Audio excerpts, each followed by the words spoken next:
It starts with a brief flicker of doubt. Maybe you're taking it too seriously. Maybe it's not what you think it is. How will others see me if I say something? Then, nothing. No one speaks. No one hears. Nothing changes. Sometimes the smallest things make the largest difference. Sometimes all it takes is to clear your throat and raise your hand, to grace yourself with momentum. The very thing you need to turn the fear that silences you into the confidence you need to speak up. Choose to engage. Choose to raise awareness. Choose to take action. Choose to challenge. Cox Media, Cox Communications, Cox Business, and Women in Cable Telecommunications are proud to bring you our celebration of International Women's Day 2021. For the next 2 hours, we'll put the spotlight on amazing people who've questioned the status quo and made a difference in their workplace and their communities. People who step up and continue to choose to challenge. Here's your host for today's event, Marianne Balbo. Welcome! On behalf of everyone at Cox Media, I want to thank you for joining us today as we celebrate International Women's Day. My name is Marianne Balbo. I'm the group president of Cox Media, and I'm also an executive advisor for Women in Cable Telecommunications. This is our third year celebrating International Women's Day, and I couldn't be prouder of the Cox Media team who works tirelessly each year for weeks behind the scenes to engage in these important conversations for our community. So let's get started. This year's theme is Choose to Challenge. Whoever comes up with these topics is a genius because they're always timely. A challenge world is an alert world. And the only way we can create a gender equal world is to speak out against bias and stand up for equality. At Cox, we embrace inclusion, diversity, and equity in our workplace. And we understand that by being a champion for inclusion of diverse genders, ethnicities, personalities, cultures, and more, it brings together a wide array of perspectives and develops a full spectrum of thought and innovation. It unleashes the potential of our people and our company while creating a culture that continues to challenge the status quo. It's a way of thinking that can benefit any one person, company, or community. So I am absolutely proud today to host today's event as we bring together 4 panelists who have worked hard to make an impact in their workplaces, their families, and their communities. But before we get on to that dynamic panel, we want to kick things off today by introducing an amazing organization that is near and dear to my heart, Big Brothers Big Sisters. Big Brothers Big Sisters provides adult mentors for youth facing adversity so that they can ignite their own power and promise. I've had the privilege of being on the Kansas board for the last couple of years, and my family and I have mentored a young man named Benton. I like to think that our mentoring is a positive force for Benton, and the feedback from his family is that it is, but it's also a positive impact on me, my children, and my husband. In fact, I think that's even more tremendous. Benton has taught us so much about the world, the inequality, and how we can make a difference, one person at a time. So, joining us today is the new CEO of Big Brothers Big Sisters of America, Artis Stevens, and then we'll present a very impactful video from Kansas Big Brothers Big Sisters. So let's roll the first video. Hello, everyone. I'm Artis Stevens, President and CEO of Big Brothers Big Sisters of America. First, thanks to all of you who are here for this special celebration of International Women's Day. To our friends at Kansas Big Brothers Big Sisters, an amazing partner and outstanding leader in our network of 230 plus Big Brothers Big Sisters agency around the country, I say thank you. And to Cox, thank you, not only for your support and investment of our mentoring programs with the Kansas agency, but also your other initiatives that are focused on enhancing families and communities, which align with what Big Brothers Big Sisters focuses on, empowering young people through one-to-one mentoring relationships. And we're here to celebrate International Women's Day. I'm in this role today because of the powerful women who were mentors in my life, starting with my mom. She encouraged me, serving as the anchor in my family, but also in the community where I grew up in Brunswick, Georgia. My wife, Dr. Erica Stevens, who I often say could have easily been sitting in this chair as CEO. An inspiration as an entrepreneur, a stay-at-home mom, a PhD. She has paved the way for our two girls, showing them how to defy expectations from society, and also shared perspectives that may not have always been there for Erica when she was growing up. My daughters are blessed to have so many successful women to look up to, no matter what path they choose. I think about the women who have blazed the trails for others, ascending into leadership roles at our national office and at our local agencies. Those who've served on local nonprofit boards and nationally on our board too, bringing their business acumen, creativity, and unique skills to the table. And then I think about those who are the engine for our organization, our volunteer mentors. They are a powerful force. In fact, 62% of our volunteers are women. We call them big sisters. And they come from all walks of life, brilliant, hardworking, passionate women who are fueling the potential of thousands of youth. 55% of the kids we serve, we call them littles, are girls. And the impact can be an eye-opening experience for the little and for the big. It's also about representation, like the little sister who never knew a female judge existed until meeting her big sister. The importance of having the caring adult mentor can change the trajectory of a young person's life. And this is why we need partners in our communities like Cox that are committed to an inclusive environment, an inclusive culture, and understanding the value of investing in programs that level the playing field. Whether it's through business that can offer training, technological enhancements, or ingenuity, or even resources, internships, and career experiences that show our young people what's possible when they put their mind and efforts to it. I appreciate you inviting me to play a role in your event today, and I'm hopeful Big Brothers, Big Sisters can play a role in each of your journeys moving forward. On behalf of our wonderful staff, volunteers, parents, and amazing young people, I say thank you and have a wonderful day. Hey, dude. Hey, how's it going? Good. Hey, how's it going? Good to see you. What's going on? How are you? Okay. Hi, Sam. Good to see you.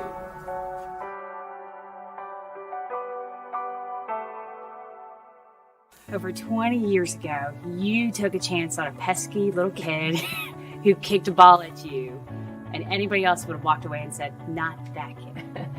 But for some reason, that part of me was what you wanted. And ever since then, that seems to be the part that you accept the most. There's not a lot of people that just would take on the role that you took in my life. And it's not just being a big brother. It's more than that. It's being a father figure, a role model, a leader, and someone I can just look up to. Everything I've ever done has been, would Sam be proud of what I've done? I think I'm close. I can always get better, but you're what drives me to that next level. Taught me valuable things as a person, as a young person, to just grow up and to live life to the fullest and travel and go after your dreams. You've really seen me grow up along with your family and friends who've taken me in like one of their own. And we became less of a mentorship and more of just someone that I can go to on any level of situation, whether that be good or bad. And that is a debt I can never repay. So I love you, man. What we have is not a friendship. It's a brotherhood. And I look forward to spending the rest of my life watching you get old and gray and watching the kids get old and sadly taller than me. It's been a journey for 20 years that you've been there every step of the way. I am so proud to have Olivia named after you and to have both her and Eleanor to be part of your life.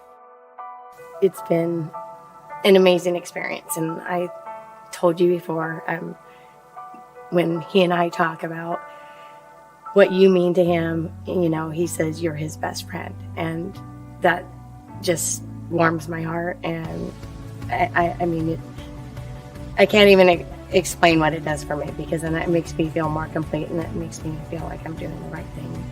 I love it. I appreciate it. Your time is something you can't repay. Your love, your joy, your friendship. You're the best man I've ever known. And I mean, without you, I just don't know where I would have been, you know? It's just been great having you around, and I appreciate you sticking around. And I also want to hand you this gift. It's a plaque that I made. It says, "Thank you for being my big inspiration throughout the years," from your little brother, Jamal. I know that there are many days that I needed just someone to throw the ball around with. And I didn't want to share something too small that can be lost or that can be misplaced. So I brought a baseball that I think I found. I'm pretty sure that we threw around a few times.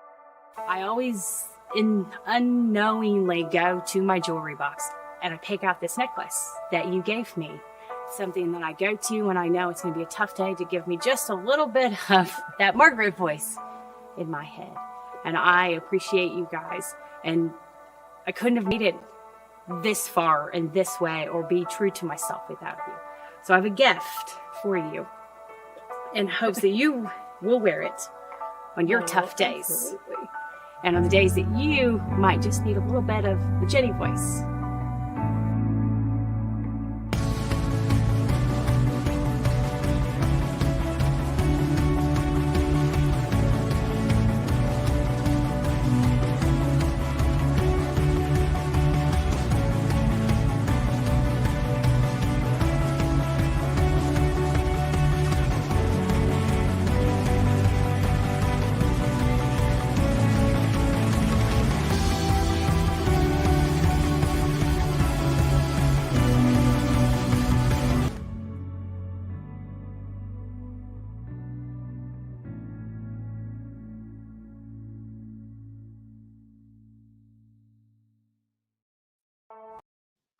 Wow, that video.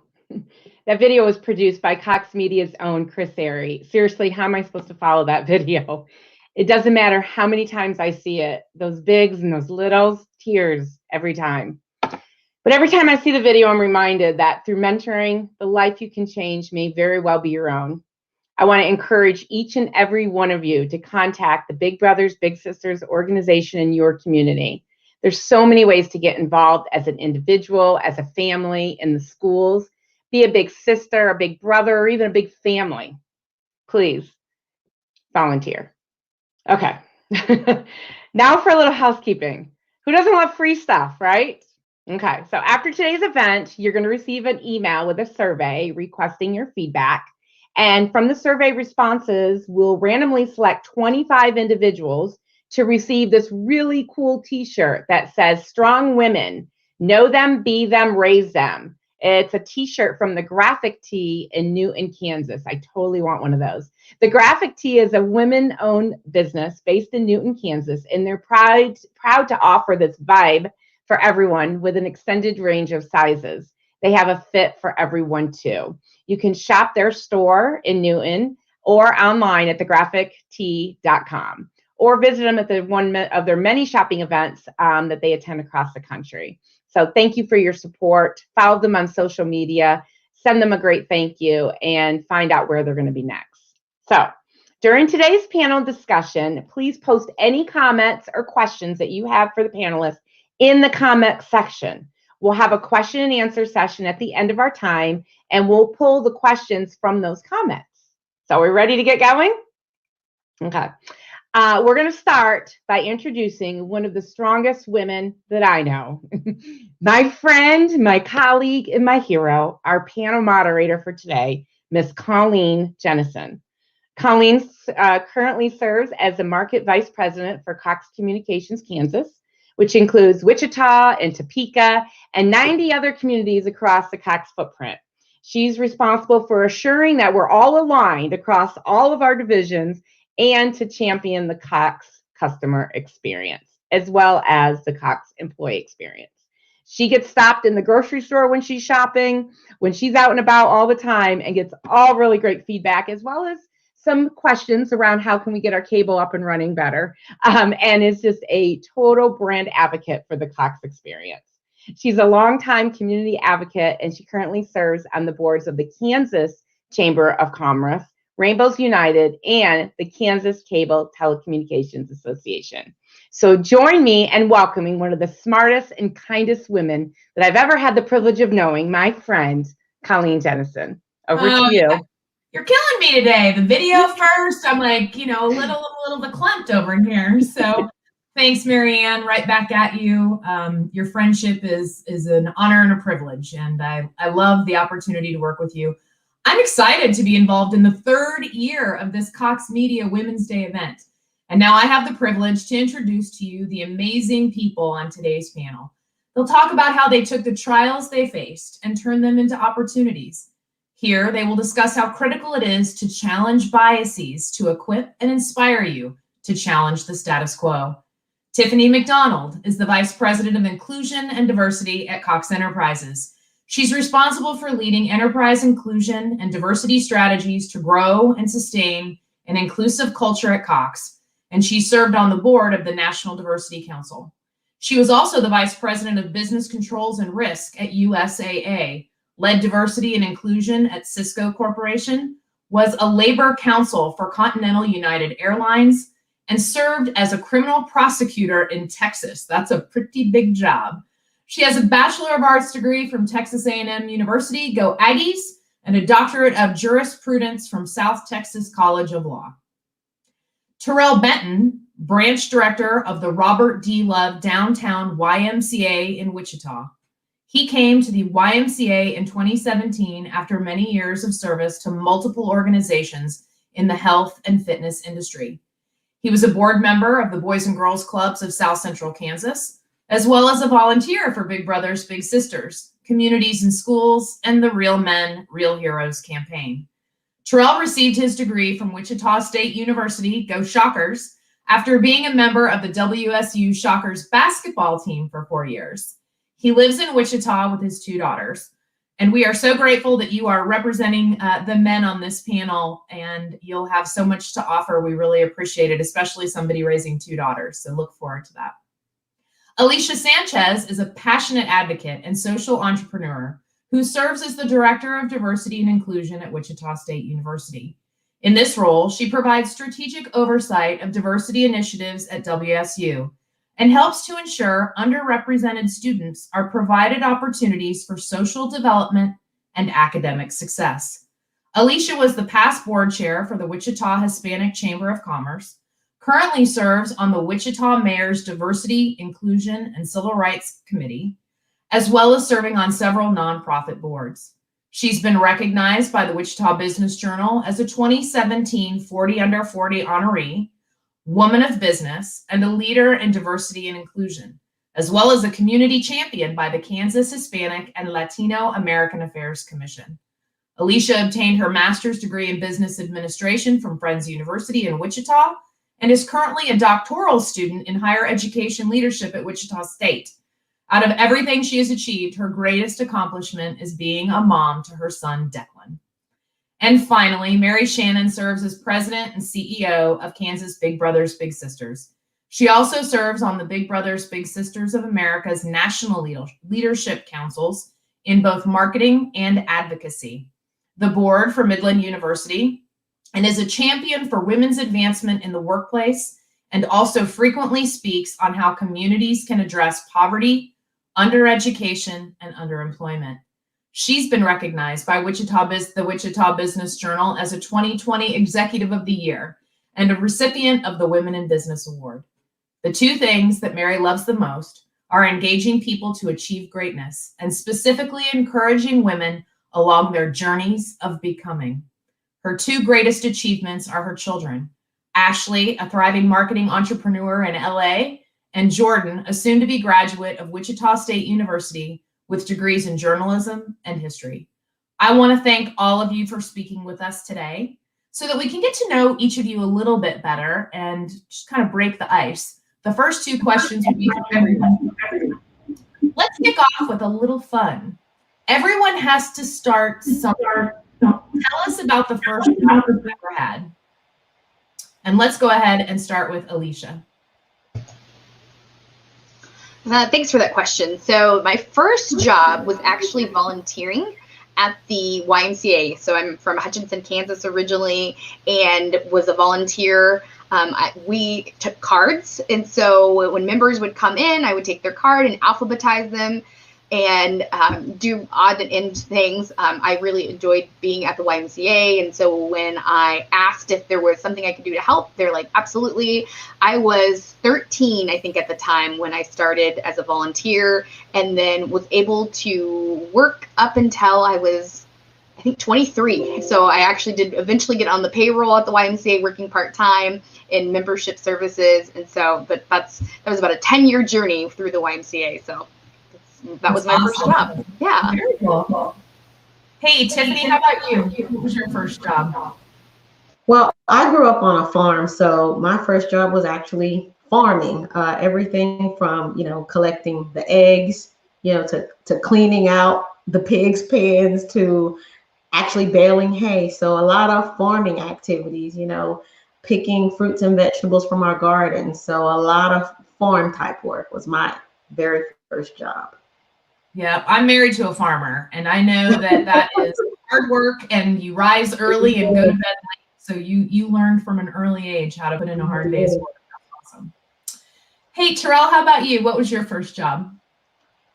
Yeah, we're going to skip my very first job. That was at Little Caesars, and it was a bit of a disaster. But I'll tell you, my second job was at Circuit City, where I really grew to appreciate selling and doing different things. I was technically just supposed to oversee our music department and spend some time assisting people in looking for what was back then CDs, but found myself oftentimes roaming throughout the store, selling TVs and stereos and trying to make a little extra money. So I got in a little trouble for doing that, but I really enjoyed my time at Circuit City for sure. Well, but can you make a good pizza? I mean, from Little Caesars? I can make a good pizza. We got real creative with some of those pizzas at the end of the night. So we probably need to move on. I love it. Mary, what was your first gig? Well, outside of babysitting, my first gig was Idleman Telemarketing. So for those of you that are from Wichita, it is a job where you have a call center and the pesky people who are trying to sell you at that time things that you really don't need. And so always the person that no one ever wants to pick up the phone for. So the good news is it was a great motivator to go ahead and go to college and get that degree. Absolutely. Yeah. Well, here's the next question for all of you. Maya Angelou once said, do the best you can until you know better. Then when you know better, do better. Can you recall a time where you did or did not stand up in the face of bias? And would you share with us how that shaped the person that you've become? Tiffanie, why don't we start with you? Sure, thank you. So as you mentioned earlier, I started my career as a criminal prosecutor in Texas. So I really saw firsthand how diversity impacts experiences, whether you're white, black, rich, poor, etc. In that role as a criminal prosecutor, you have a lot of power. And, I made it my job to ensure that every case that came across my desk was evaluated on its merits and that justice was served fairly and equitably. And I have to tell you that it often required courage to challenge how cases were handled, often over very vigorous objections from elected officials and others, right? And so in that role, we were dealing with impacting people's lives and in many cases their freedom. So for me, I had no choice but to stand up for what was right and to confront biases. I felt like if I didn't do that, it would really, make it difficult for me to sleep at night. So I knew I had to see that justice was served. I had to do the right thing and stand up and challenge bias anytime I ever saw it. So, and I'm sure you made the difference in many people's lives. That is just, it's tremendous. Thank you for sharing that. Sure. Alicia, how about you? So I can't recall a specific instance, but I think back to my current role that as the Director of Diversity and Inclusion. When I started at Wichita State University 10 years ago, I served as the Assistant Director in the Office of Undergraduate Admissions and doing work with TRIO Gear Up Scholars. And for those that are not familiar with TRIO, there are pre-college and college programs that work with first-generation low-income students, and so through my ability to work, I saw students coming in, applying for the admissions process. And so across the board, when we thought about ACT scores, GPAs, coming from a high school that was underserved for many different populations, students weren't necessarily, didn't have the resources to be able to excel in different areas. And it wasn't that they didn't have the capacity or the ability, it was just where they were located and where they live because of other systemic issues that are present.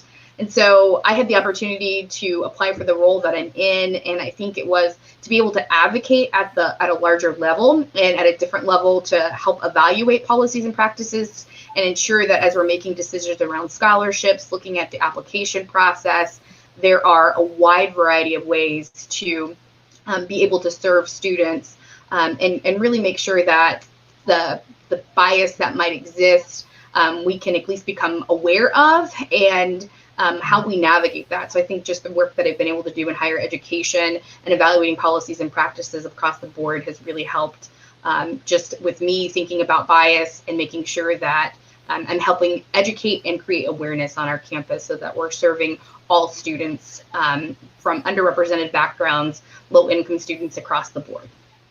That's fantastic. And knowing it is half the battle, right? So we all have bias, and it's addressing that and recognizing how we react to those biases. So I appreciate that. Thank you.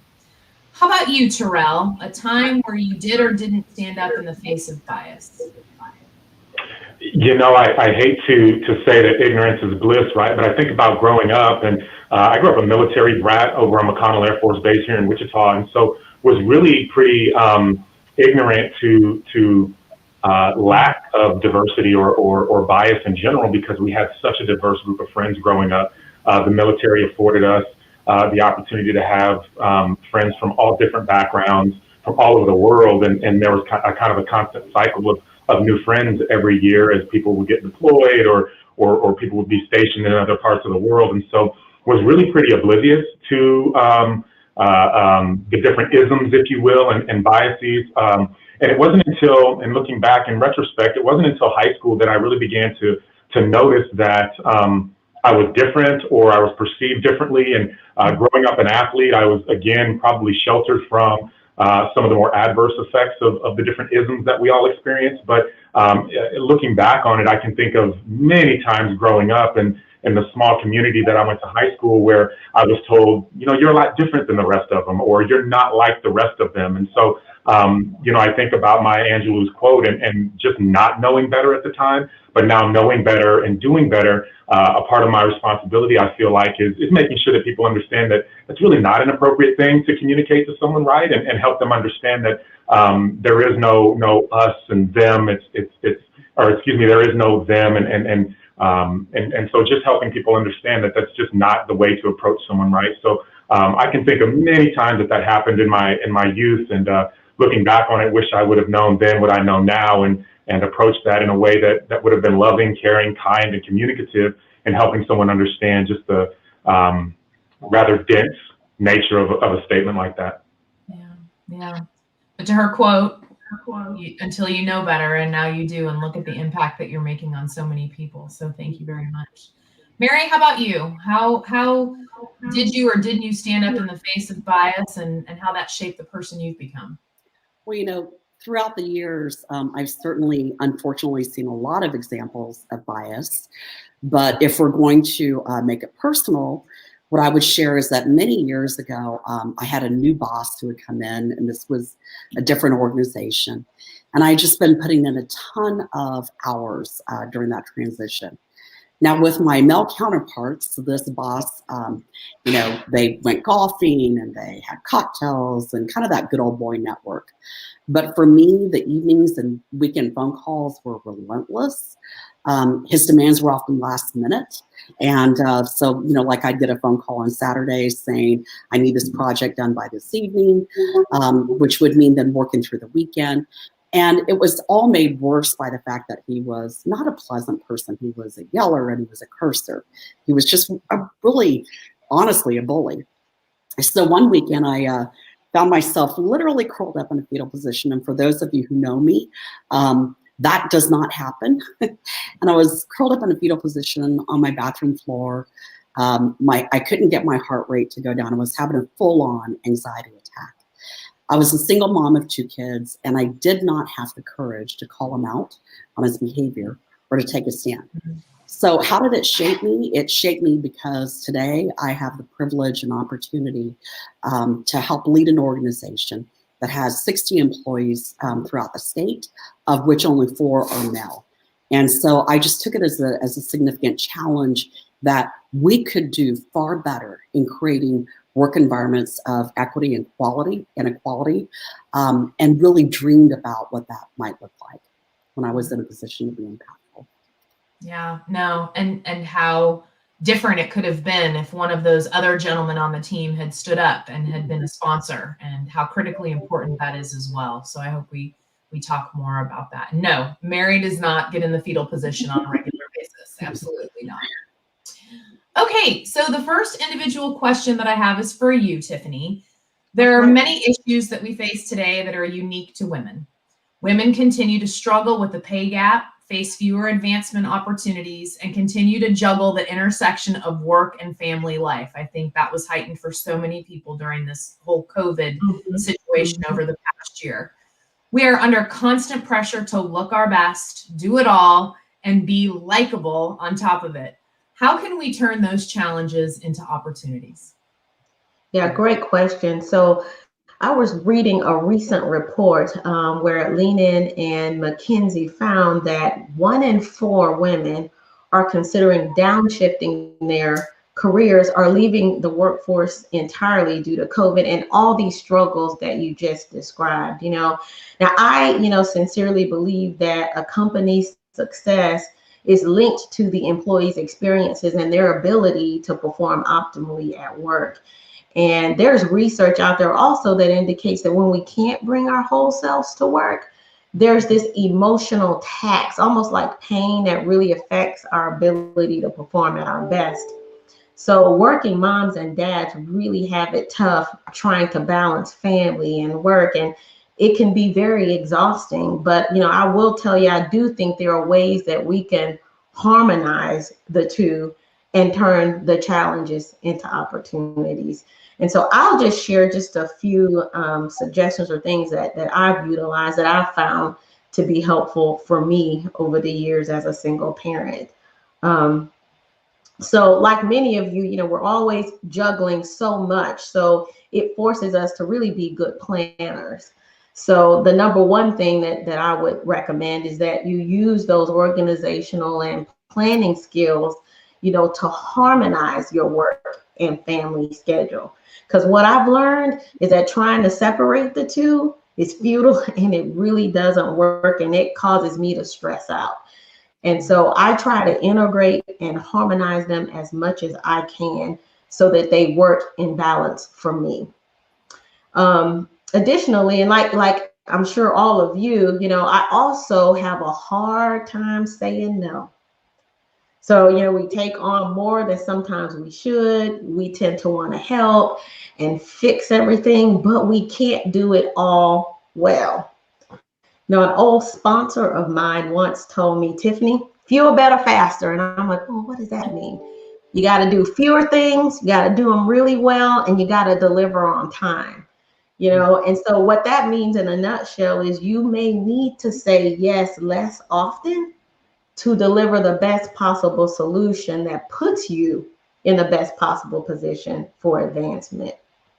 That's a hard one, but I've tried to practice that consistently, particularly in this space when there's just so much work to be done. And the final one, number 3, is really about leveraging your allies, your mentors, your support systems, both men and women, to really help provide that coaching, help you navigate, all these various different landmines that we all run into at various stages in our lives, to help us make more informed decisions that I think will actually help you to advance your career.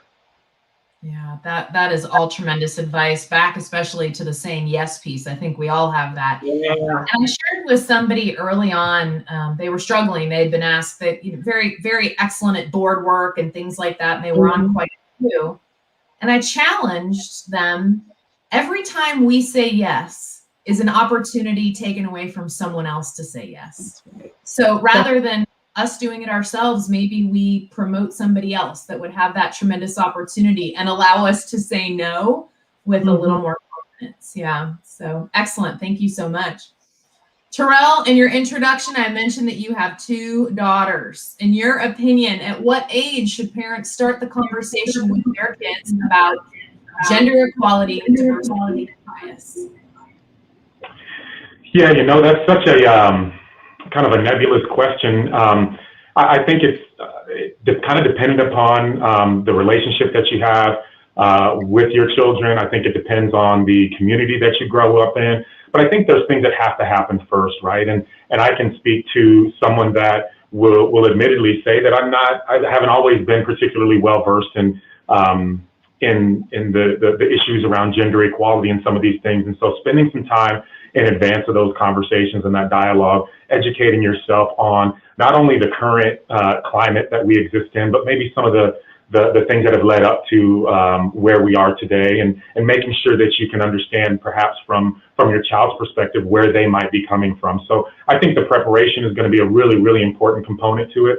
I know for me, I'm fortunate to have a 14, soon to be 15-year-old daughter who is very attuned with it, and she is very sentimental, and she is very she feels things authentically. And so had to have that conversation with her very early on as we began to understand that she was navigating feelings. She was being exposed to things that, at an age that we just weren't when I was growing up. And so knew pretty early on that we were going to have to address those things with her. And so I think it's tough to identify a very specific age, because again, once you contextualize that, you've got to understand kind of where your child is at and the community that they exist in. But I think, again, going back to just the preparation component, as you prepare yourself to be able to really intersect with where they're coming from, there has to be kind of a lot of listening going on. And I know as we spent time with our oldest daughter, we just really chose to listen to where she was coming from and to better understand her position on certain things. And in doing that, it really enabled us to have a very raw and vulnerable conversation with her around just all the things that she's going to face as a young woman, as a young, mixed race woman in today's world. And so we just chose to listen to her. And I think that really served a great purpose. It certainly allowed her to feel very comfortable in coming to us with different issues that she's experiencing. And so I think your kids will do a pretty good job of letting you know when they're ready to have that dialogue. I think if you have it too soon, then much of the subject matter perhaps falls on unprepared ears. And if you have it too late, then they've probably begun to engage or indulge or form opinions that perhaps they wouldn't have if they'd had the right information. So there's such a fine line as you go into that conversation and that dialogue, because you can't afford to wait too long, because there's so much bad information out there, and there's so many opportunities for our young people to be led astray. But you also don't want to do it too early when perhaps they're not, perhaps they lack the emotional maturity to receive it in a way that becomes applicable in their life. So, there's a fine line, but my hope is that we as parents and we as leaders in our homes and in our communities have the wherewithal to be able to understand and assess it and then apply it when it's necessary. But the preparation part is so important. I think about opportunities that I missed in preparing for some of the dialogues that I've had to have with my daughter. And I would just advocate for a lot of self-reflection and preparation as you go into that conversation. Wow, that's and 15, almost 15. That's a tough. How old is your other daughter? I have a 7-year-old daughter, and so the dialogue with her will be very different.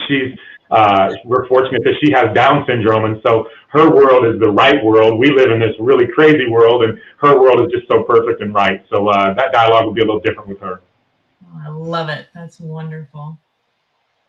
Yeah, my parents used to say that you raise all these kids in your house and you think that you're raising them the same, and you really can't, because everybody's needs are so different. So thanks so much for sharing that. I appreciate it. Alicia, inequality is not just limited to gender discrimination, as we know. What suggestions do you have to help break down barriers within a multi-generational workplace?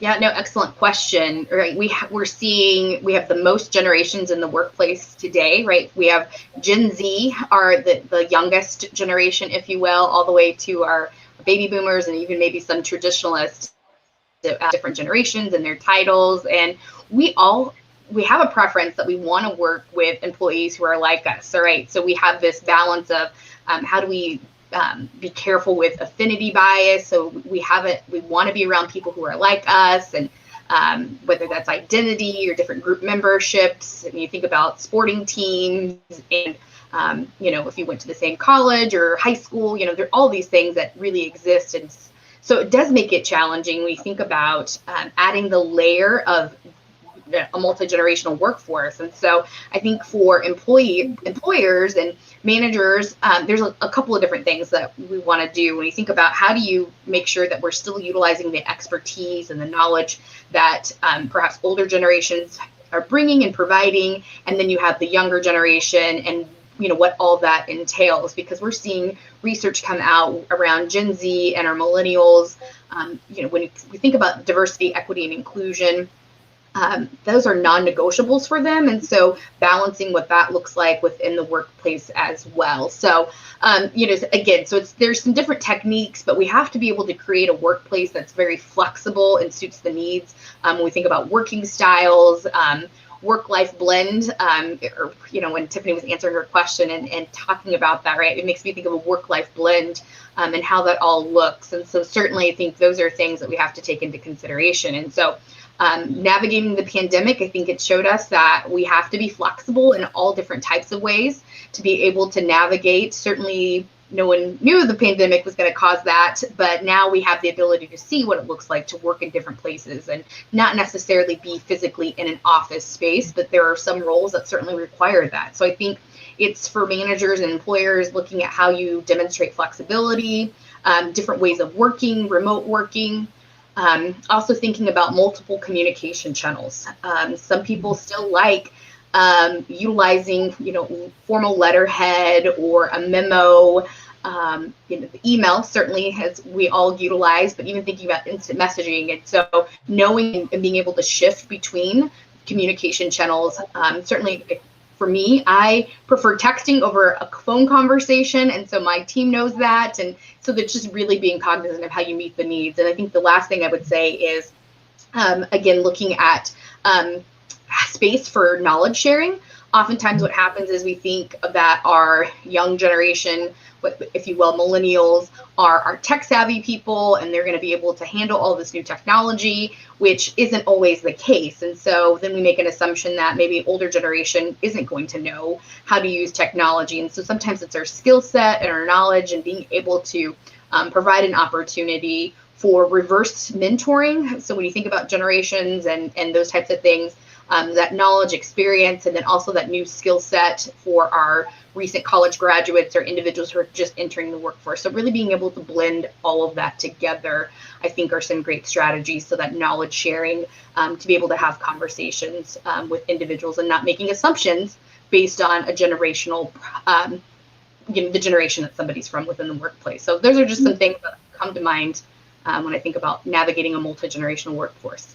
No, those are terrific suggestions. And right, we should never make assumptions ever, because I think we always get so let down. It doesn't, it's just, you can get things in your head and do that, and then leads to confusion. So I think that's fantastic advice. So thank you so much. Yeah, Mary, in your introduction, you said one of the two things you love the most is encouraging women along their journey of becoming. And I love that. Can you tell us why you're passionate about that and how is it shaping what you do in your current role? Sure. First of all, I would say that just from my own journey, you know, there's so much rhetoric and noise out there. And I can tell you that the people that have helped me along the way in my journey of becoming are the reason why I do what I do today and have the privilege and opportunity to sit in the seat that I have, recognizing that it was not all about me, it was the people that surrounded me. Also, I have an incredible daughter who has so much to offer, and I want a better work environment for her than I've had in my generation or others had in the generation that came before us. I would also say that I've seen women wrestle, just absolutely wrestle and struggle throughout their years as they felt inadequate, oftentimes made to feel incompetent and feel so incredibly uncertain or lost about themselves and their place in this world and in the workplace. Also, you know, as we're seeing more women at the C-suite level, it's not that all of a sudden women just overnight became smarter, right? I often ask myself and wonder, who was held back throughout the generations who could and would have achieved greatness if they would have just been afforded equality? The statistics out there, you guys, we know them, they're overwhelming. As of January 2020, women held just 38% of manager level positions, while men comparatively held 62%. And unfortunately, even worse is that those percentages are far less for women of color. Representation for women in senior VP positions, although they grew from 23 to 28% in the last 5 years, and in the C-suite by a solid 4%, this does represent progress, but there's a part of me that says, really? It's 2021. So how does this kind of met out in our organization? Well, we have a saying, and it just says this: all boats rise. And we try our best to ensure that our practices met out our beliefs throughout our organization. Some of the ways that we've made some progress, I can tell you it all begins with leadership. So when I began in my organization, nearly most of our board members were white males 50 and older. And today, I'm very proud that our board of directors now actually has over 50% diversity. We also began training everyone in full transparency, knowing and understanding our whole organization, from dashboards to budget to strategic plan to work plans, that roll from individuals all the way throughout the whole organization, so that everyone could see the whole enchilada, but also better understand their role compared to the big picture, and what other pieces of the organization they might wish to move into if they progress well and when given opportunity. We've also seen at large about a 20% increase in base pay over the last several years. Yes, we're a nonprofit, but given that all but 4 of the people that work in our organization are women, we absolutely cannot afford to be an anti-poverty organization whose employees are living in poverty. We build in meaningful performance incentives. We do reviews on a quarterly basis. You know, I've been in organizations where you get your annual appraisal.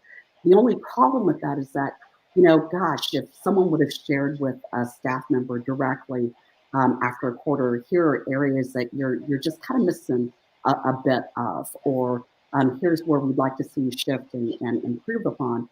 They've got the other 3 quarters to be able to do that, so that it doesn't negatively impact them and is loaded on and piled on at the end of the year. Overall, in the last 3 years, we've promoted over 30 women in our organization, and we've rebuilt our organizational structure and job descriptions so that there is meaningful upward mobility. We've created a flexible work schedule and environment so employees can better balance home and work. If you haven't had a chance to read it, I'm going to put in this shameless little plug. Margaret Deckett, who's on our board of directors, actually shared this book with us, and it's called Why Managing Sucks and How to Fix It. The Results Only Revolution. Read it. It's a fantastic read. We created a company app where employees can learn from each other, engage, celebrate, and highlight their successes and the successes of others.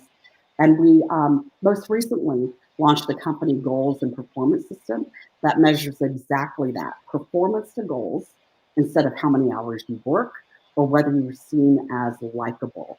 And that really gets into metrics and provides solid data. Wow, that's tremendous. That's a lot that you've done. Congratulations on the successes. You know, my takeaway from what you just talked about is intentionality. I don't think any of those things would have happened had you all not been intentional about making the changes. So congratulations to you all for doing that. That's amazing. Thank you. So we're going to go back to Tiffanie for this question. Talk, if you would, Tiffanie, a little bit about the intersectionality of sexism, racism, and other biases, and the impact that it can have on leadership, power structures, and career development. That's kind of a mouthful if I need to repeat it. What strategies have you seen work well in fostering inclusion and equality from that perspective? Yeah, great question. And let me just sort of level set in defining intersectionality, because I think there's some misperceptions about what it actually is. So, you know, intersectionality is really about how different identities overlap with one another. So think about it as a combination of factors like race and gender, or age, or sexual orientation, for example, and how those things actually work together to impact our experiences. So many of us, all of us, are really multicultural, but the intersection of all those various different identities impact how we're treated, the opportunities we have, and so forth. So I'll use myself as an example. As a Black 20-something-year-old woman, just go with it, my experience, you know, would be different, you know, from, let's say, a Black man or a white woman. And so, for example, when I enter a store, or when I show up for an interview, or I apply for that promotion, you know, the combination of those factors, you know, impact my experience. And the same for others with different, you know, intersectionality factors. So that's what intersectionality is really all about. And when you asked about solutions, you know, well, the solution to what's happening there, which is bias, a lot of the things that we've just heard, you know, is really around how do you foster more inclusion. And I, you know, personally believe that the strategy or the solution is really about open-mindedness and context. There's a lot of research out there and that indicates that, you know, unconscious bias is natural. It's based upon like the shortcuts that our brain, you know, takes for various different reasons. And the solution is really about simply slowing down your decision making, your thinking, and being more mindful. So think about that as, you know, one effective way to stop and break the biases that we associate with these various different identities. And, you know, I just, you know, want to share a little anecdote or approach that, you know, I learned over the years from Dr. Steve Robbins.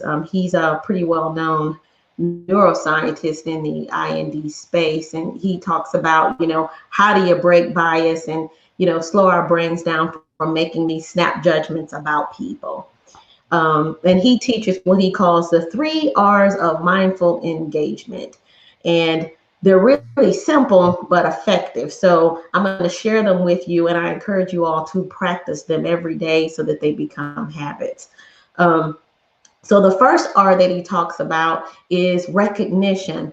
So that's the self-awareness, the realizing the judgments that you're making, the thoughts, the emotions, all those things associated with that quick reaction that the brain is having. So recognition, first R. The second R that he talks about is reflection. So that's where you are pausing. So you had the reaction, you recognize the reaction. Now you're pausing to understand why. What's beneath this snap judgment?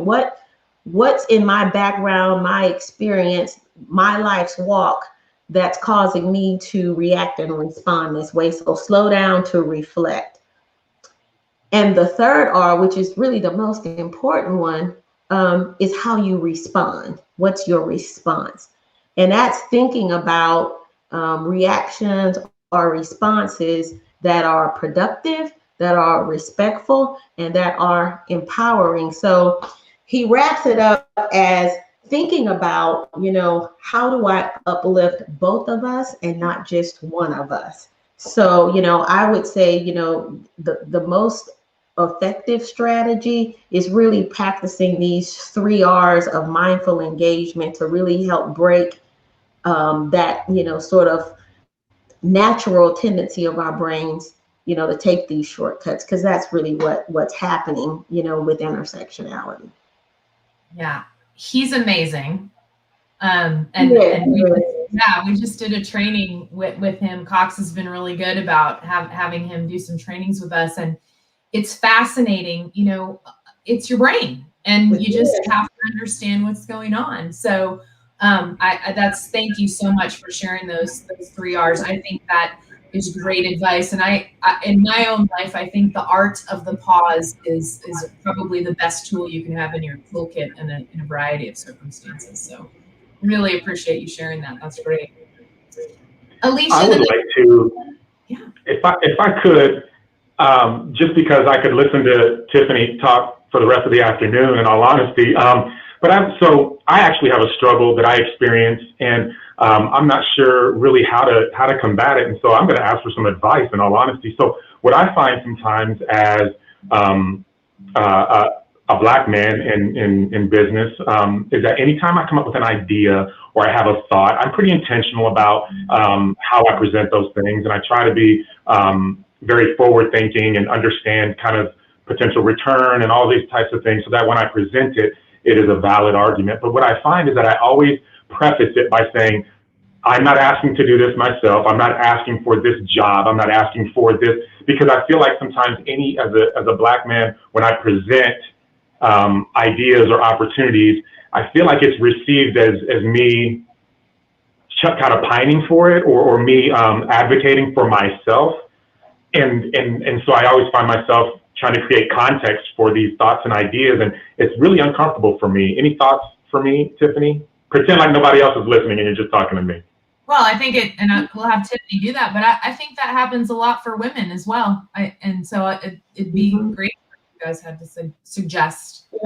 Yeah, I mean, it's complex stuff, and I never think that there's one solution to everything, but I do, Terrell, think context matters. And I always suggest that you ask more questions, you provide as much clarity as you can. You try to be curious about what's causing people to receive the information that they did, so that you can formulate a different response, so to speak. Understand, where individuals are coming from that are making those assumptions, so that you can respond appropriately. But a lot of it is so context oriented, right? And so, it is difficult sometimes to do that, because, we all have different experiences that color the lens through which we analyze or see things. So, there's not a one size sort of fits all answer to that, but I do find that, asking questions, being curious, trying to understand where the person is coming from, and clarifying and continuing to provide context, for whatever it is that you're trying to convey. Any of the other panelists want to weigh in? Okay, that's great advice. And thank you for being brave enough to ask the question, Terrell, because I think we all have very similar situations that we find ourselves in from time to time. So it's only in talking with each other that we learn and we grow. So I love that we're having this opportunity. So Alicia, the next question's for you. From an early age, most of us are taught what gender roles look like. And as you grow up, certain historical events further shape that understanding. Can you tell us how you were taught about gender roles and how those teachings shaped your perspectives of the world? How has that perspective changed as you've gained more experience and started challenging those roles? We've all seen the pictures of what the little girls want to be when they grow up, and very rarely is it a scientist or So we appreciate your insight in this area. Yeah, no, it's interesting because, there's been a lot of research around gender roles and just thinking about gender as a social construct. And right, it's not just the binary, if you will, of male and female. We have transgender identities, gender nonconforming, so individuals who don't necessarily align with the sex that they were born with, their biological sex. And so probably a conversation for another panel, but just to thinking about gender, I think about my own experiences, and I think a lot of it at a young age was shaped around my own cultural identity, having grandparents who were very active and raised me. They all four grandparents immigrated from Mexico. And so my grandfathers both worked really hard, and my grandmothers were caregivers for all of their children, my aunts and uncles, and, took care of things, right? So I just visually saw how, the gender roles were played out within my own family. And so I think about, when my grandpa, he would be the one that would be working. He'd be working on the house, on the car, any of those types of things. And my grandma was doing laundry, taking care of kids, cooking, grocery shopping, a lot of those different things. And so certainly really reinforced at a young age what I thought, and certainly, right, it's just what we see within media and just that whole cycle of socialization of who we're around. Let's see, on my maternal side, I have 7 aunts and 4 uncles, so large family. And only one of my aunts actually did not get married, and she ended up staying with my grandparents and became their caregiver. But she worked outside the home. But that was really the first time that a female, so thinking about my grandma, my mom stayed home, and many of my other aunts. So just it was really interesting to see. I'm the oldest of 5 kids. My mom stayed home, again, really played into that role of, with her being a caregiver, cooking and cleaning and those types of things. And so certainly I share that just because I think that, my own experience now, I wanted something different. I saw my aunt and some of the opportunities for her. She went on to a community college, earned her associate's degree, was working. I'll never forget actually tagging along with her when I was, I think, in middle school and sitting in on a college class that she was in, because I was so curious about higher education and learning, because that wasn't something that I was learning directly in my own household, because neither of my parents went to college. And so it was something they encouraged but didn't really understand. And so I think now today, I was in my late 20s before I had Declan, my son. And so I've been very career oriented, higher education, associates, bachelor's, master's, and now working on a doctoral degree. And so I think all of these things have shaped me because I haven't stayed at home stayed at home in the traditional sense, if you will, like the U.S. context of, being at home, being a caregiver for many women, which we know that has even shifted over time. So there's lots of different things. I think a lot of it was family, and oftentimes I find that my family, my mom and my grandma, challenge me because they don't understand why I'm working 40 plus hours and I have to have a babysitter or a caregiver for Declan when that should be my role, and why am I not doing that? And so I think for me, it's been culturally how I was raised and looking, but making sure that I wanted to do more. I wanted to be able to have different experiences. I appreciate all the women that stay home and to raise children and do those things. And because that was my mom and my family. And so again, thinking about some of the other roles, I have a spouse who's very supportive of the work that I do. And my mother-in-law says, how did you get him to do laundry and to cook and to grill and to help her at the house? Because she's like, I did all that, So I just think it's really interesting. And I'm fortunate to have a partner who allows me to do the work that I do, and then steps in to be a caregiver and do some of those other things. So I think it's just been really the lens and how I've grown up and raised and what I saw at a young age and how I wanted something different, and wanted to be able to contribute in a different type of way. So I don't know if there was any one specific thing. I think it was just being able to be in that type of environment and that culture. Yeah, and it's cool for Declan to see how you share those responsibilities too, which is, I think that's always a good lesson for kids to learn, right? So. Oh yeah. I know, it's like all hands on deck. So yeah, everybody's in. And in fact, Declan, I'm going to need you to fold this load of clothes. Yep, I know. I'm like, he's 8, and he was like, I have to do laundry and clean the dishes. And I'm like, yep, because everybody's working in this house. That's exactly right. I love it. I love it. So Terrell, this next question is for you. We spent a lot of time talking about how gender roles can affect our lives. Can you share with us from your perspective how gender roles limit men and how you've personally had to live within those constraints? How have gender roles limited you and how you connect with other people, and how have you challenged those roles?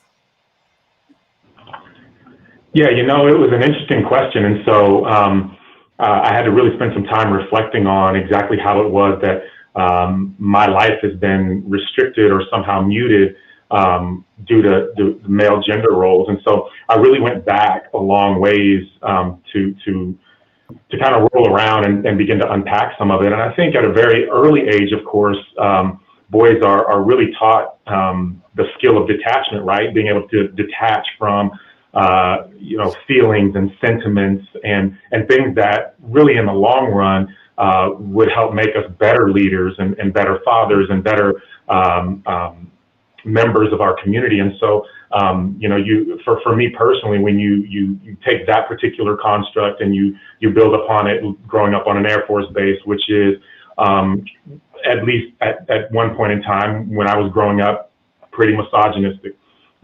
Growing up an athlete, which further cements or further, pushes forward the idea of hard and rigid and tough, right? And then you add on to that a series of childhood traumas that culminate into PTSD and different things, and you ultimately end up, and I ultimately ended up in my mid-30s completely unable to be the kind of leader that I wanted to be in my work environment, because I didn't have the ability to understand sentiment and the ability to understand feelings and how those things impacted someone's ability to work and to work effectively and for me as a leader to create the kind of environment in the workplace that ultimately led to a culture of inquisition, right? Led to the type of environment where people felt like they could be heard and felt like they were safe and loved and cared for in a way that they could really be open and vulnerable about how they were feeling around certain things. And so it took me a long time. As a matter of fact, I chose to begin, going to therapy once a week so that I could begin to unpack feelings and emotions and sentiments that I thought ultimately were going to help me become a better leader. And the irony in doing that work was that it enabled me to also become a better father, right? It enabled me to become a better friend, and that journey continues for me every single day.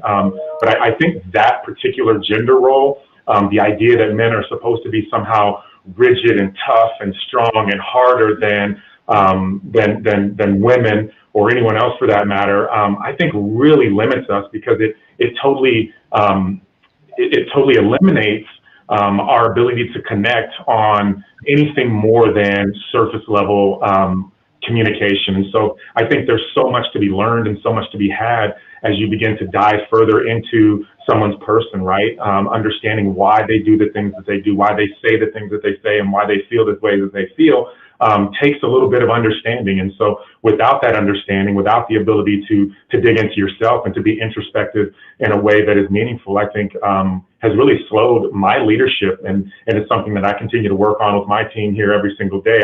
I'm fortunate to have an incredible group of female leaders at my YMCA here in downtown Wichita that really push me to think and to feel and to experience our workplace as something more than just punching a clock or something overly tactical, right? It is certainly, and the YMCA enables us because we're a mission organization, because we deal with and we intersect with the community in such a meaningful way, we are able to express feeling and express emotion in a way that is probably a bit unique and something that not everyone is privy to. But so as I navigate that particular work and try to push back against that particular gender role, I'm also met in an environment that encourages it. And so continuing to try to move that forward, I would encourage all men to spend some time understanding emotion. And it's a weird process at first. I'll be the first to admit that as I began to unpack emotion and understand those things, I was hit with like this flood of emotion as I tried to understand what these different feelings were and how to apply them and how to use them and how to manage them in a way that enabled me to be a great father and to be a great leader in my workspace. So I would tell you that gender role was the one that has provided the most constraints on me, and I would venture to guess for a lot of men in our community. But as you push back against it, it only makes us all better. It only makes us again better humans, fathers, and teammates in our work environment. So that's something that I think we all should be working on, because it certainly it fosters meaningful, long-lasting, powerful relationships. And really, when it's all said and done, if that's not what we're striving for, then what is success to you, right?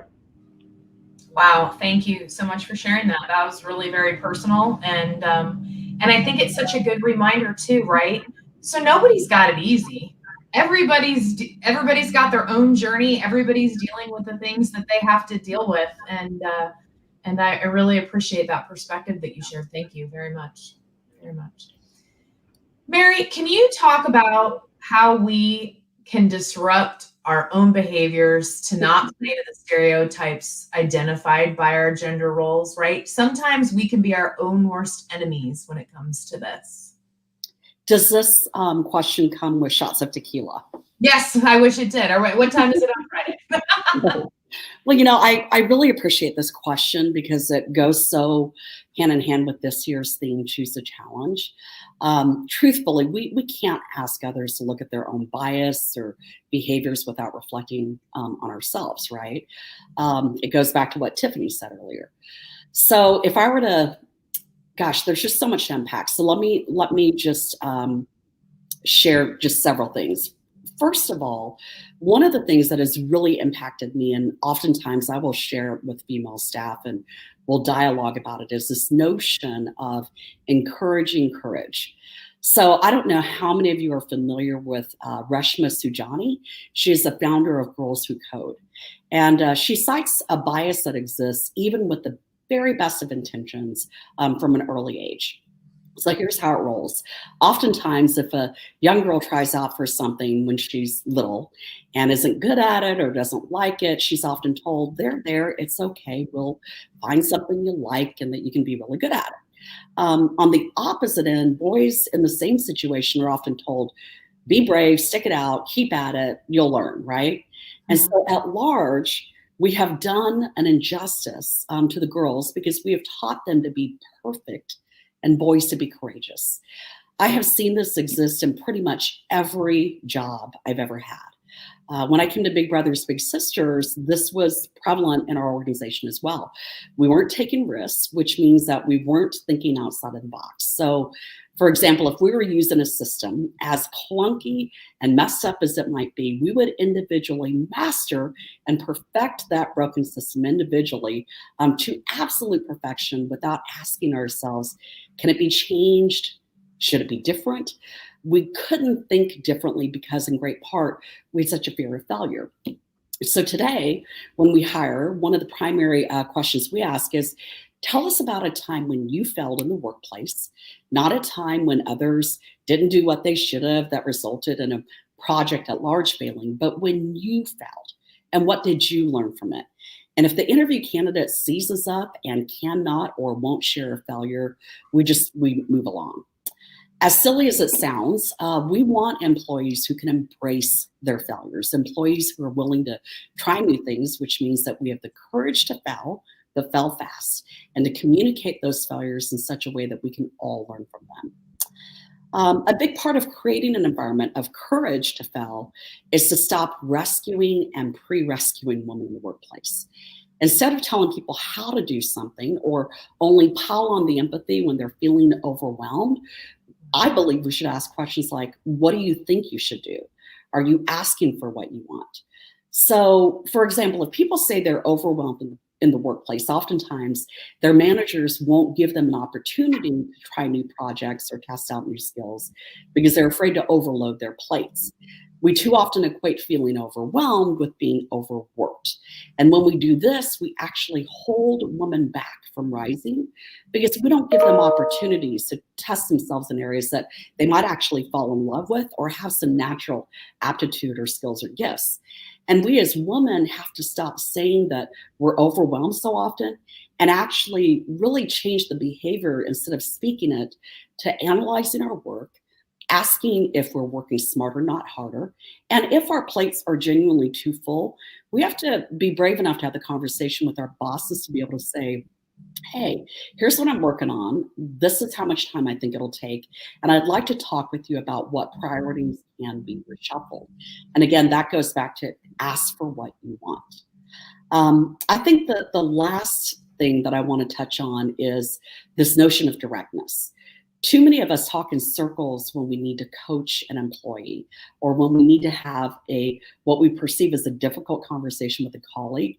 And we come to the table with the bias that they can't handle difficult conversations, that they can't hear areas that need improvement that would make them stronger in their positions. But if we're direct, we're actually setting aside our own bias and the bias of so many in the workplace that women just can't handle it because we're too emotional. Laying the groundwork to that directness is to stop setting women up to hide under their blankets when they do receive coaching or feeding or feedback by being really specific in our praise. So when we say things to women like, you're a rock star, or you're perfect, or you're so awesome, it actually sets us up for incredible doubt and uncertainty when we actually do need to be coached in an area that we can improve upon. So at Big Brothers Big Sisters, we actually teach our managers that they say things like, I really appreciated the way you handled that difficult situation. You were patient, you listened, your case management notes were great, your follow-up was spot on. Or, wow, you exceeded your goal by X amount. Your organization and your ability to engage your staff, volunteers, and donors really contributed to your above and beyond performance. We just get very specific so that we don't inadvertently burst someone's bubble that we ourselves have inadvertently created that could, in the long run, cause potentially more harm. No, great. That's terrific conversation and absolutely true. Kind of goes back. It reminded me at the beginning of Tiffany's conversation about planning too. What is the quote? There's no such thing as work-life balance. There's only life. And so you better figure out how you're going to make yours, overwhelmed, overplated, whatever. You're going to have to figure it out. And we have to have those courageous conversations. Thank you. Thanks for sharing that. So we have some time actually to do a few additional questions before we get to the panel kind of conversation dialogue and take questions from you all. Tiffanie, we're going to start back with you. When it comes to building inclusive workplaces, how do we create a culture that values the ideas from people of all backgrounds and also encourages people to speak out against bias?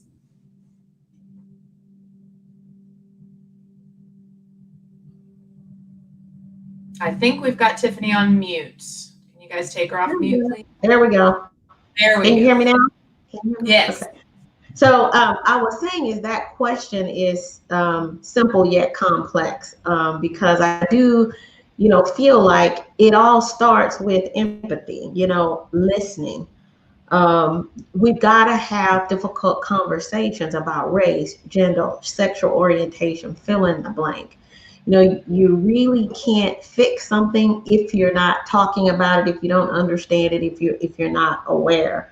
And so I think the first step is really empathy and listening, because we all have different backgrounds and experiences, and we can't know all the different dimensions of diversity. That's why, sharing our experiences and having, sessions where we can, share our experiences is so important. After, the events of last summer, what all the large companies do.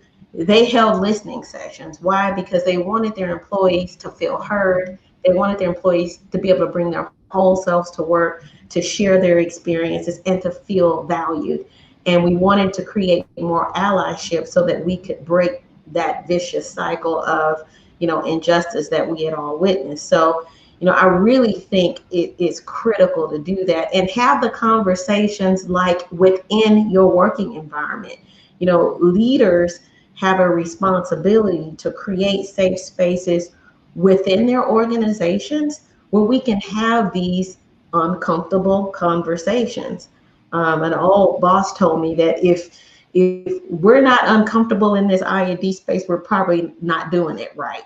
But it's hard, but we've got, as leaders, we've got to create spaces, to have those sorts of conversations. And you can do that by just sharing your story, sharing how you felt, those types of things. And you'd be surprised at how many solutions you tease out just by doing that, because you can't solve for inclusion issues up here, or you got to solve for them on the ground, because every environment has different opportunities.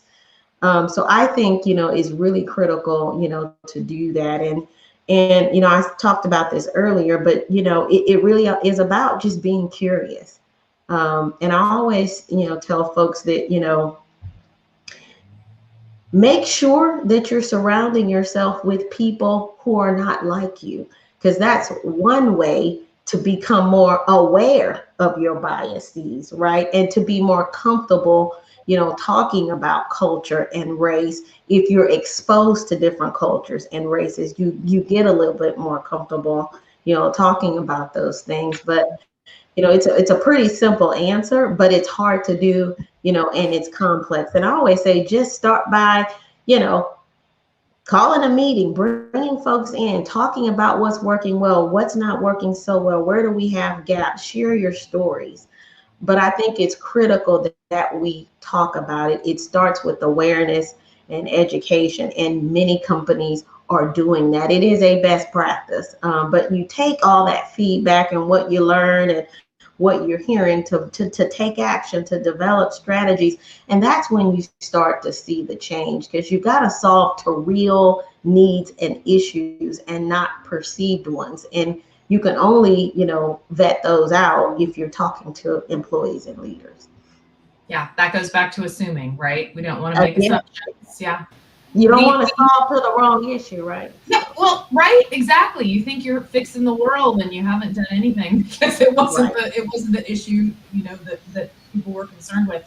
I love what you said about that, because it does sound simple, and yet it is so complicated, or it's something that has to be done. We started doing some gotta eat sessions here in Kansas. This has been a few years ago, and I can't even begin to tell you how absolutely fantastic they were. It was the idea of getting a small group of people together over a cup of coffee or over lunch, and really having those conversations, because I think folks want to have those conversations, but in our crazy busy worlds, we don't necessarily have the time. So I think it also goes then back to the intentionality of it. So thank you so much. And Colleen, I would add too, knowing your people, building relationships, building up that trust, so that you feel comfortable. We call it psychological safety, but that's all it is building rapport and building trust, so these conversations, become natural and they don't feel so forced. The other component that you mentioned that I think is so critically important as leaders is sharing our own story, being vulnerable to tell your own story, because if you're not willing to share, your people aren't going to feel comfortable in sharing. Right. Yeah, no, that's great advice. Hey, Colleen, but before you go on to the next one, I was just going to say, when Tiffanie was talking about, surrounding yourself with different people with different identities and cultures, and maybe think of like Brian Stevenson, how he talks about getting proximate. And so, and really thinking about how do you go into communities and engage with other people, because oftentimes that's really what it comes down to, is that there's, it's like, I don't want to say the wrong thing, I don't want to do this, right? And there's just this fear, unfortunately, that we have of engaging with someone different. And then you realize, we do have commonalities, certainly. And so I think it's just putting yourself in right there. It takes risk and being vulnerable. But I really appreciated when she was talking about that, because it made me think of that. And so Brian Stevenson, for those that don't know, he's a lawyer that does a lot around criminal justice reform and the Equality Project. And so I just Mercy, I'm going to make a shameless plug for his book and the movie, right? But I just think that that's something that is really easy to do, but very difficult at the same time. So. No, thanks for chiming in there.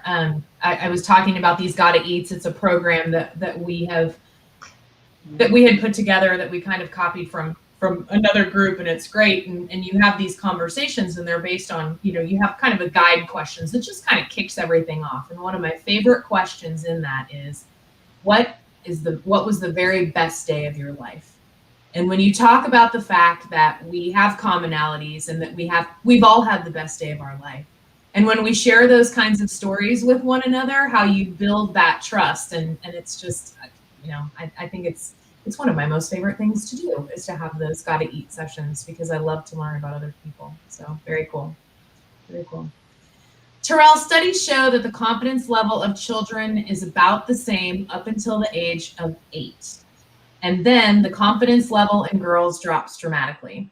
What can we do to help our daughters have the confidence they need to try hard things so that they don't settle for less from themselves? And Mary might chime in at the end of that too, since that was a little bit what you were talking about with doing the difficult things, right, Mary? Yeah. And you've got the 2 daughters, Terrell, so we're ready for the expert advice. Awesome. Yeah. What I want to do real quick is kind of go back to Tiffanie and Alicia's kind of dialogue. And one thing that has helped us is, number one, creating some intention around it. I heard the word intentionality earlier in today's panel. I'm just such a believer in intentionality, but making it a part of something we do all day, every day. It's just a part of how we live. It's a part of the way that we operate.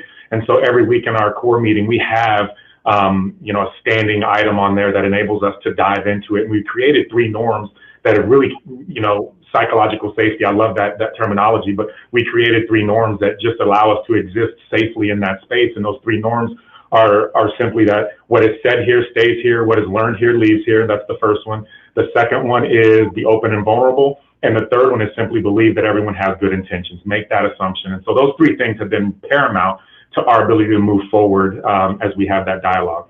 So going back to your question, Colleen, I'll tell you, I'm a big believer in failure and what it does for the character of any person that experiences it. And as growing up as an athlete, most of my confidence is the derivative of the fact that I have failed more times than I could ever count. Like, I've been much more the failure than I've ever been a success, and I wouldn't consider myself particularly successful yet at this point in my life. But I would tell you, failure breeds a lot of confidence, in particular when you work through that failure and you make adjustments and you come back and you get better. And so I really encourage that. Allow your daughters to fall down and let them know and allow them to get themselves back up, right? Allow them to dust themselves back off.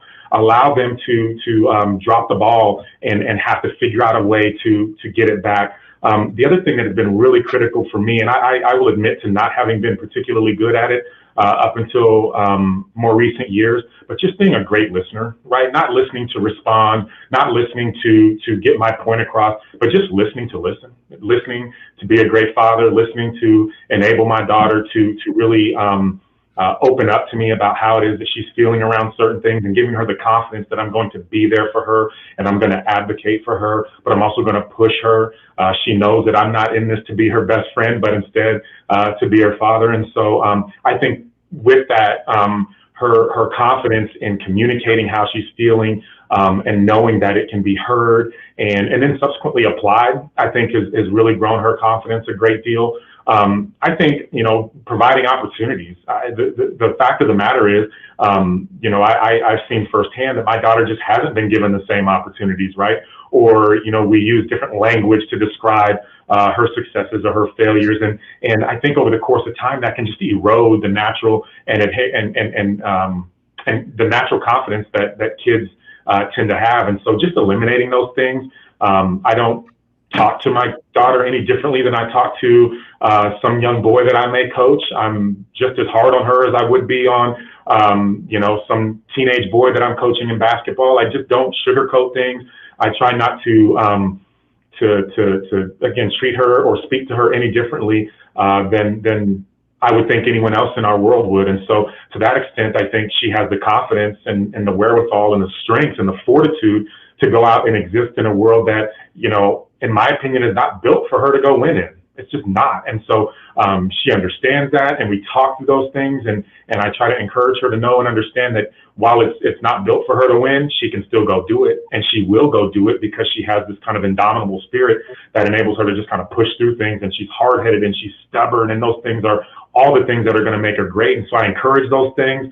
I try not to encourage them a lot with me, right, because that makes parenting her a little more difficult. But when it's all said and done, I just encourage her to be her truest self, her authentic self, enable her to fail, allow her to fall down, but more importantly, allow her to get herself back up. And I think that's hopefully, and over the course of time, will spur great confidence in her. You're a great dad. That's just great. You're a great dad. I love that. And we do. That's how we learn, right? When we fall down, it's only in getting back up that we learn. So thank you for that, Terrell. Really appreciate it. Alicia, women have accomplished quite a bit in the fight for equality, right? Things have gotten better. They certainly have. Tell me why, in your opinion, do you think there's still value or a need for events like International Women's Day? Yeah, no, it's a great question, and I feel like I have this conversation a lot during this time of year, right? When on the 8th of March, because people are asking like, what, right? You have Women's History Month, and you have this, right? And it's like there's still work to be done, right? We have made progress. There have been a number of statistics that have been shared during this afternoon around percentages of women on boards and in the C-suite and some of those things. And so we're making progress, right? We saw a number of women, and even thinking about women of color who have gone into politics, thinking about that aspect, boardroom, again, right, there's still, some gender gaps when we think about pay, media representation, right? There's still work to be done. Yes, we've made progress, certainly. So I think it's exciting to see how we're moving the needle when it comes to equality. I often challenge people to think about, like, what would it mean if we started working towards equity when we think about the work around women's equality, but thinking about equity and, equality is making sure that everyone is treated or has the same resources. And then we think about equity, it's really looking at what are the needs, because as Tiffanie talked about intersectionality, we're very different and complex individuals. And so the needs of women across the board are vastly different because of those intersecting identities. And so it's really making sure that we're checking in and making adjustments for, when we think about the identity of being a woman, because there's so many other things that come along with it. And we think about the international aspect of all of this, right? That here in the United States, depending on what part of the country, if you're in, geographic area, right? Like rural, urban, suburban needs are going to be vastly different. And then we look larger at an international scale for women's, International Women's Day, right? We look at violence is vastly different across the board with women, and it's more prevalent in countries, and other countries, again, it's not even talked about, and certainly not to boil it down that simple. But I think that it's, again, just creating awareness and being able to have a platform for women that have vastly different identities and how they intersect. And so certainly there's that global perspective, which I certainly appreciate, and I think many of us do. And then also another area when I think about the intersectionality and a platform like this day and many events like this is looking at our lesbian, gay, transgender, bisexual community. And so, right, this also gives a platform for lesbian, bi women, trans women who have historically been silenced and haven't had a platform. And so I think being able to work alongside that community to allow them to be uplifted. We all want to celebrate all of our different identities, and we experience different oppression and privilege. And so all of those things I think are important to continue to talk about. And so I think, yes, this day has been around for many years. I don't know quite how long it's been. I think the early 1900s or something. But right, we've made progress. There's still more work to be done. So we just have to continue to roll up our sleeves and do what we can to help provide that platform for for women to be able to be recognized and move forward. So yeah, it's just some of the reasons I'm thinking why it's important. I love it. And it's fun, right? I mean, why would we not do something that's fun? So, hey, we're going to wrap up with one last question for you, Mary, and then we'll go to some Q&A. There are unconscious biases that limit women in the workplace. For example, women are thought of as difficult while men are praised for having high standards. How does an organization create an environment with strong performance metrics, you were talking about this earlier, that are based on exactly that, measurable performance? Yeah, that's such a good question. If we want to level the playing field in the workplace, honestly, I think that we've got to do a much better job on focusing on numbers and data. In the nonprofit world, we often hear, gosh, she's so passionate about what she does, right? But I think we've got to have a workplace that is transparent. We're looking at data. We're focusing on goals and numbers. Otherwise, we run the risk of playing into the hands of those who call us overly emotional if we don't have the proper infrastructure with data and numbers and measurable outcomes and performance. So we really have to have a focus on results. It can't be subjective as it has been for so many years based upon gender or likability or the good old boys club or whatever it is. It has to be rooted in performance and performance measurement. And of course, this also plays a huge factor when it comes to annual reviews and as we continue to work on breaking glass ceilings. So to that effect, our COO this year took a really long road, but it was good. He did a lot of research, and we've recently invested in an actual goals and performance management system tool. It's a little pricey, but we just felt like, gosh, especially in our flexible work environment now, if we want to focus on those things that we need to achieve, and we don't want to do it based upon personality or gender or just really to remove bias, this was a good answer for us.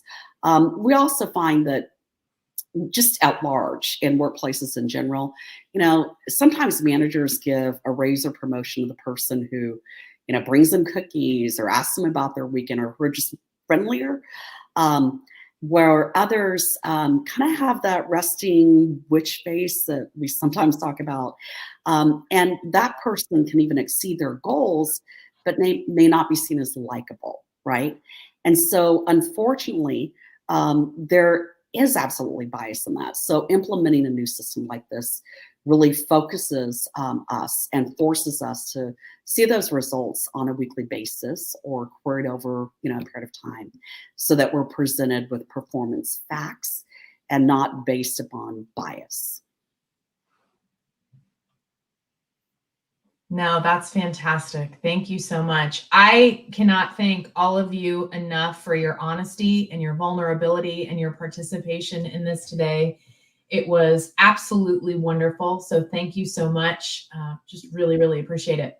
So if you have a question for any of our panelists and have not already done so, please post it in the Facebook or YouTube comment section, and we'll try to get to as many of them as time allows. So here is our first question. Some of the panelists have shared books and articles which they cited in their answers. Are there any other books, podcasts, or resources you would recommend regarding today's conversations?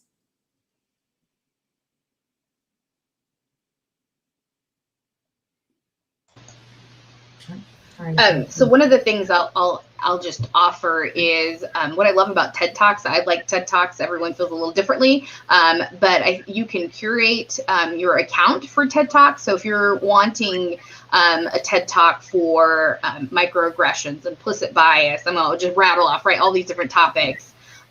You could certainly do that, or if you're looking for a number of different things. So then that way it will send you an email of different options. So I think that's one way that you could certainly do that. So if there's just a topic that you're wanting a wide range of information on and different perspectives on it, I think that's always a great way. The other resource, because we've talked quite a bit about bias, Harvard has an implicit bias assessment that you can take. And so it certainly, again, provides you around different identities and where you might have implicit bias. And so that's another great way. I think if you do, I think it's implicit.harvard.edu. I'll have to look and see, but I think it's implicit.harvard.edu is the website. So I would say TED Talks curating for different topics that you're interested in, and then that implicit bias assessment online would be a couple of things. So not necessarily specifically books, but just some different tools. I like that. The implicit bias, for those that are familiar with it, but we should just reference, is an important part of it. It's very accurate. The other thing that I would add is, for, all of our employees, I mean, we have a pretty significant library of tools, resources, and books that are available through our Learn at Cox system, as well as on Inside Cox on the IND page. So definitely check that out. And of course, I have to plug Dr. Robbins' book, What If, is a great read as well. And if I can, I'll add to this. One of the things that we really try to focus on as we do a lot of our readings, we've got a book club here that we do, and we try to work through the application of different thoughts and theories. So as opposed to just, reading something and having the conversation, we really take our time to dive deep into the application of it and how it works, not just with our person, but professionally, how it is that those things can overlay in us becoming better at our job. Thank you for the suggestions. Really appreciate that. And if you guys are chatting it on Facebook, if anybody else has suggestions out there that's watching, be sure to put that in there as well. We all learn from one another. All right, Terrell, I love that you're here to give the male perspective to gender equality. Can you tell me why gender equality should be just as important to men as it is to women? And that's from Jessica Crocker. First and foremost, because it's right. I mean, beyond, any sort of other construct, it's just right. And so, but beyond that, I mean, there are a lot of different reasons. Number one, we're all going to ultimately be friends with, care for, love, work with, work for, right? Women. And so if we can't understand gender equality and gender equity, then we're going to find it real hard to intersect with women in a productive way. And so I know that, we have our COO here at the Greater Wichita Y is an incredibly strong woman. And so if I didn't have the ability to some degree, I'm not going to say that I do much, but to some degree, understand how to intersect with a strong woman in a productive way, then I wouldn't be able to do what I do and or do it very well. And so, again, it's just the right thing to do. But beyond that, it's going to be a way to advance ourselves as men. So it's, the notion that helping promote the advancement of women or people different than us does not in any way, shape, or form push us back in any way. It actually just pushes us all forward. And so if you come to that with that particular understanding, then it becomes real easy to set aside kind of that traditional male ego, right? And move forward in a way that is productive for us all. Yeah. Like Mary said, rise all boats, right? Rise all boats. All right, next question. And I'm leaning in full transparency because I'm not wearing my reading glasses because they have glare. So if I'm squinting, you'll know that is why. Jason Wilson asks, what are some of the best ways you have experienced support from male leaders or teammates? Always looking for ways to get better. That is true, Jason. You are always looking for ways to get better. Any suggestions? Okay, so what are some, go ahead. Go ahead. Now, I was just rereading the question. What are some of the best ways that we've received support from, was it men? I'm sorry, from male leaders or teammates. So, I would just, share with you all that, my last sponsor was actually a man. And nowadays, I think, it's critical that you have sponsors. I mean, if you want to grow and advance your career to that next level, a mentor is just not enough anymore. You need sponsors, someone who's going to advocate for you, someone who's going to open doors, someone's that's gonna block and tackle for you and pave a way for you. And for me, it's got to be someone that has that influence, has that authority, and has a seat and voice at the table, and who can make things happen. And so that's why I'm a big proponent of cross-cultural mentoring and sponsorship. And I think it's critical. I mean, to the question that Terrell was asking earlier, there's a real reason why we're focusing on inclusion, diversity, and equity. It's not, yes, it's the right thing to do, but we also realize that, let's face it, the population, our workforce, the labor market, the business market, everything is becoming increasingly more diverse. We have to work together, and research shows we are better together. We're stronger together. Diverse companies with more gender diversity, more ethnic diversity perform better. They make better decisions. So I do think what has benefited me is really having sponsorship from someone that wasn't like me, because that person really did create opportunities for me. And he also understood the value of having more diversity at the top. Yes, it's the right thing to do, but it's also who we are. It's our future. So that, I just offer that, to the question that was presented. That's great. Did you have something to add, Mary? I was just going to say that one of the strongest advocates that I know, who is now and advocates for females in the workplace, is actually our COO, Brandon Russell. And I give him a huge shout out because again, he could not be in this role when 95% of our workforce is women, if he didn't actively listen, actively engage, and realize that he's learned and had to learn through a lot of just asking questions and doing a lot of reading, and most of all engaging, to really support women in our organization. And so, I know that I kicked this off by sharing a poor example of, what has happened in the past, right? But I would also say that one of the things we need to be mindful of, and a shout out to Jason for asking the question, is that we need to not forget that there are many men that are absolutely advocating for us and who do understand, Tiffany's sponsor, who are challenging us, and they're pushing us while also listening and engaging to really be and to achieve. So. Yeah, 100%. Jason, I was going to tell you should set up some time and have a conversation with Percy Kirk, because I feel really fortunate that he has been, to your point, Tiffany, not just my boss. He's been a great boss, but he's been a tremendous sponsor. And when you have somebody that gives you that confidence, it's really it's invaluable. And I don't care who you are, as a leader, we all need to be paying that forward and doing that for all of the people on our team.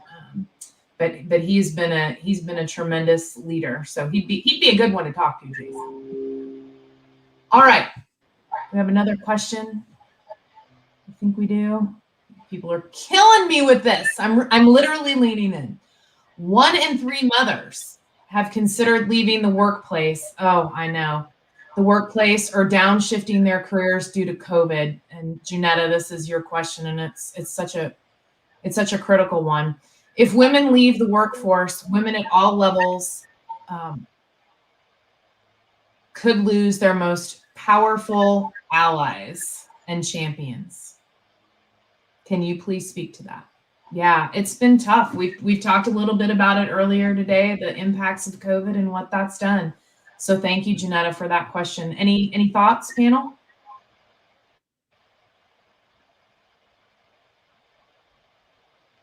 I actually saw parts of the report, and it's a fairly recent study, and I think it's actually 1 in 4 from what I remember. But I just think from a workplace perspective, we've got to think about kind of some of the things we talked about earlier. How do we create programs and services and initiatives for working women to help them to better harmonize and blend their work and family life, so that they don't feel like they have to either leave the workplace or downshift and take a different lower level position in order to balance the two.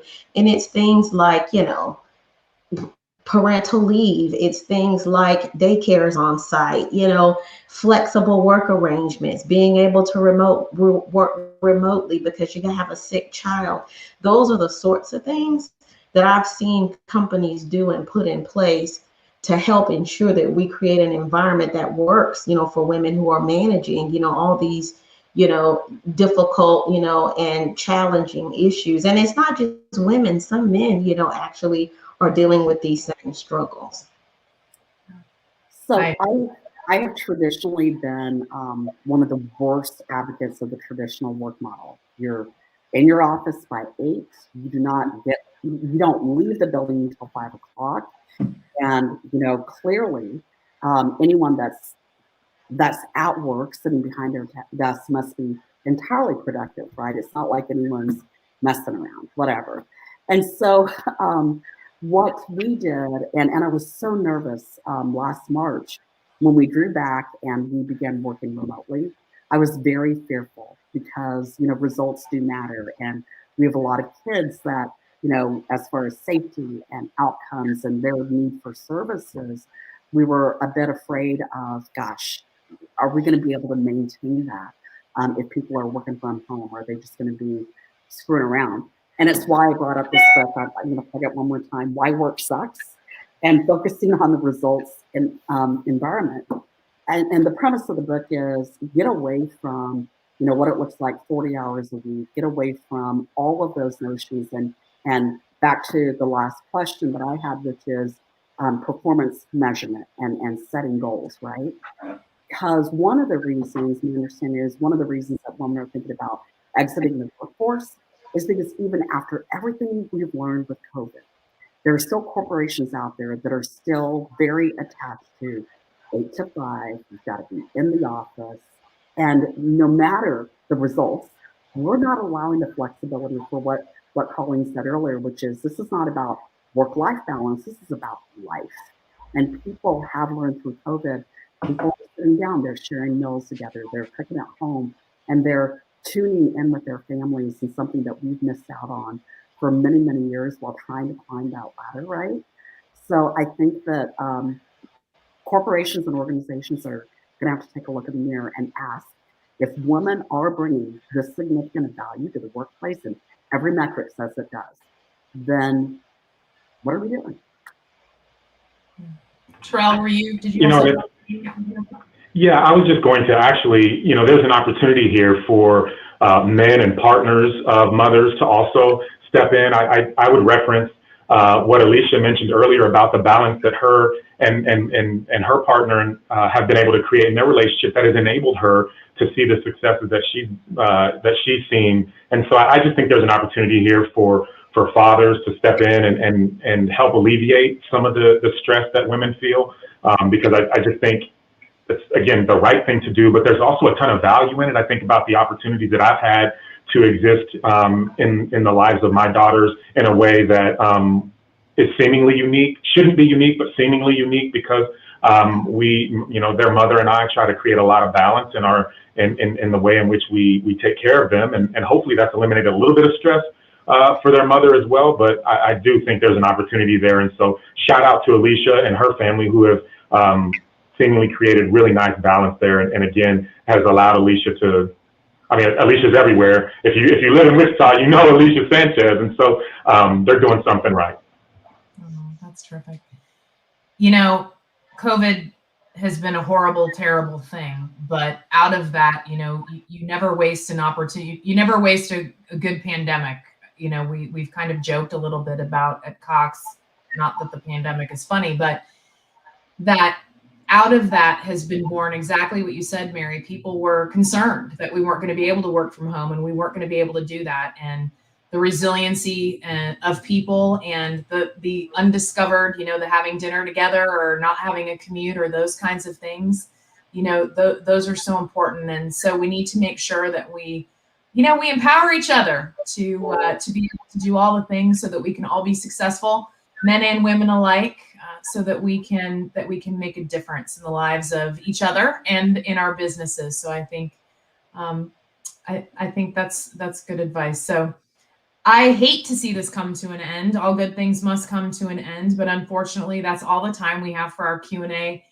Thank you to the audience for submitting questions. I hope each and every one of you were inspired and challenged during our conversation today. Thank you, panel. And now I will turn it back over to our hostess with the mostest, Marianne Balbo.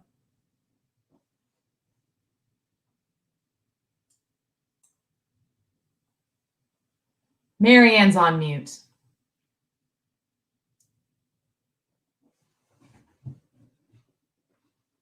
You're still on mute.